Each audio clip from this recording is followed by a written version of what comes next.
കരുണ ദൈവകരുണ എൻ്റെ അന്തരാത്മാവിലേക്ക് ഒഴുകിയിറങ്ങിയ ദൈവകരുണ. സിസ്റ്റർ ഫൗസ്റ്റീനയുടെ ഡയറി. ഈശോ മിശിഹായ്ക്കും സ്തുതിയായിരിക്കട്ടെ. വിശുദ്ധ ഫൗസ്റ്റീനയുടെ ഡയറിയിൽ 742 ഖണ്ഡികയിൽ ഈശോ ഇപ്രകാരം വിശുദ്ധയോട് പറയുന്നു: എൻ്റെ മകളെ, എൻ്റെ കരുണയെ എല്ലാ ജനപദങ്ങളും ആദരിക്കണമെന്ന് നിന്നിലൂടെ ഞാൻ ആവശ്യപ്പെടുന്നതിനാൽ നീ തന്നെ ആദ്യം എൻ്റെ കരുണയിലുള്ള വിശ്വാസത്തിൽ സമുന്നതയായിരിക്കണം. എന്നോടുള്ള സ്നേഹത്താൽ പ്രേരിതയായി കാരുണ്യപ്രവൃത്തികൾ നീ ചെയ്യണം.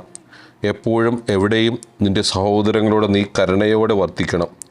നീ ഇതിൽ നിന്ന് പിന്മാറുകയോ ഒഴിവ് കഴിയുകയോ പറയുകയോ വിമുക്തയാകുകയോ ചെയ്യരുത്. നിൻ്റെ സഹോദരങ്ങളോട് കരുണയോടെ വർത്തിക്കാൻ 3 വഴികൾ ഞാൻ കാണിച്ചു തരാം.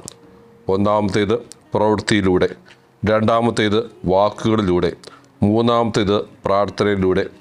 ഈ 3 പദവികളും ഉൾക്കൊള്ളുമ്പോഴാണ് കരുണ പൂർണ്ണതയെത്തുന്നത്. അപ്പോൾ അത് ആർക്കും ചോദ്യം ചെയ്യപ്പെടാൻ സാധിക്കാത്ത വിധം എൻ്റെ നേരെയുള്ള സ്നേഹത്തിൻ്റെ സാക്ഷ്യവുമാകും. 742 ഈ ഖണ്ഡികയിൽ ഈശോ ഇപ്രകാരം വിശുദ്ധിയോട് വ്യക്തമായി പറയുന്നു: നമ്മൾ ഓരോരുത്തരും ഈശോയുടെ കരുണയിൽ പൂർണ്ണമായി ആശ്രയിക്കണം. ആദ്യം തന്നെ 3 വഴികൾ ഈശോ കാണിച്ചു തരുന്നു: പ്രവൃത്തി, വാക്കുകൾ, പ്രാർത്ഥന.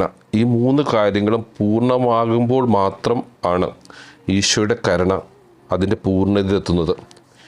ഈശോ കാണിച്ചിരുന്ന ഈ വഴികളിലൂടെ നടന്ന് നമുക്കും ഈശോയുടെ കരുണയെ മഹത്വപ്പെടുത്താം. ഈശോയെ, അങ്ങിൽ ഞാൻ ശരണപ്പെടുന്നു.